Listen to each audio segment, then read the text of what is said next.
This week began with noticeable activity inside USCIS, especially in family-based green card cases. Applicants who had been waiting through most of 2025 suddenly started seeing updates on their online accounts. Several I-30 petitions and adjustment of status cases moved from long periods of inactivity into active review, interview scheduling, or even approval. Immigration attorneys believe USCIS is making a focused effort to clear older cases before the end of the year, especially those where documentation is complete and background checks are already finished. While this does not mean processing times have dramatically improved across the board, it does show that the agency is actively working through backlogs as 2025 comes to a close. At the same time, USCIS continued applying strict review standards. This week again highlighted how unforgiving the system has become when applications are incomplete. Cases with missing signatures, outdated forms, or weak financial evidence were denied quickly instead of receiving requests for evidence. This approach reflects the Trump administration's push for faster decisions and reduced internal back and forth, but it also means applicants must be extremely careful. A small mistake now can result in months of delay or the need to refile entirely. Work permit processing brought some of the most welcome news this week. Many applicants waiting for EAD renewals or first-time approvals reported faster decisions, especially those tied to adjustment of status, humanitarian programs, and certain student categories. USCIS seems to have shifted resources temporarily to prevent a surge of expired work permits heading into the new year. For thousands of workers, this meant being able to keep their jobs, start new employment, or avoid those last-minute extensions. However, immigration experts caution that this faster pace may not last once new policies and fee changes take effect in early 2026. Visa processing abroad showed, well, a mixed picture. At the National Visa Center, document review timelines continued improving, which allowed more cases to reach documentarily qualified status. Some families who had been waiting for months finally received confirmation that their cases were ready for interview scheduling. At the same time, several U.S. embassies paused or slowed scheduling for specific categories, especially in regions linked to ongoing travel ban and security discussions. These pauses are not cancellations, but they really reflect caution from consular posts as they wait for updated guidance from Washington. Travel concerns returned to the spotlight this week as new discussions inside the Trump administration gained attention. Officials confirmed that immigration from certain regions remains under active review. And while no new travel ban has been formally announced yet, internal preparations are, in fact, underway.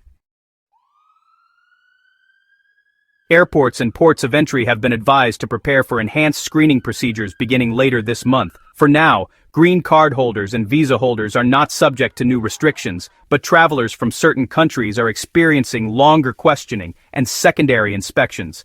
Immigration attorneys are advising travelers to carry complete documentation and, if possible, avoid unnecessary international travel. Deportation enforcement also increased this week, adding another layer of anxiety for many immigrant communities. DHS and IC expanded targeted operations focusing on individuals with final orders of removal, visa overstays, and cases flagged through information sharing systems. While lawful permanent residents and applicants with pending cases are not the primary targets, the overall enforcement environment has become more visible and more aggressive. Community organizations reported an increase in enforcement actions in several major cities, reinforcing the administration's message that immigration enforcement will remain a priority going into 2026. The visa bulletin continues to shape expectations as well. Family-based categories showed little movement this month, leaving many applicants in long-standing backlogs still waiting. Employment-based categories saw limited forward progress in certain preference groups, but nothing that signals a major breakthrough. Analysts believe that meaningful movement will depend on how USCIS manages filings during the fee change transition and how remaining visa numbers are allocated early next year. Meanwhile, the Supreme Court remains engaged in immigration-related cases that could influence policy in 2026. One fast-tracked case involving border processing and asylum procedures continues moving forward, drawing attention from advocates and policymakers alike. While this case does not immediately change family or employment-based immigration, it reflects a broader environment where immigration rules are being shaped not only by agencies and Congress, but also by the courts. As this week comes to an end, the overall picture is complex but clear. Immigration is not frozen, but it is not stable either. Some applicants are seeing long-awaited progress, others are facing sudden delays, and many are trying to navigate new enforcement signals without clear timelines. December 2025 is shaping up to be a turning point, a moment where agencies are closing out old cases, setting expectations for 2026, and adjusting to the Trump administration's policy direction. For anyone with a pending green card, visa application, work permit, or family petition, this is a time to stay alert. Monitor your USCIS and NVC accounts closely, respond quickly to any notices, and ensure all documentation is accurate and complete. These final weeks of the year may bring additional updates, and being prepared can make a significant difference in how smoothly your case moves forward. That's all we have for this bulletin. The U.S. Immigration News Channel provides all necessary visa information and procedures for your U.S. immigration journey. It is important to understand the United States immigration processing steps, visa application requirements, processing times, forms, fees, and more.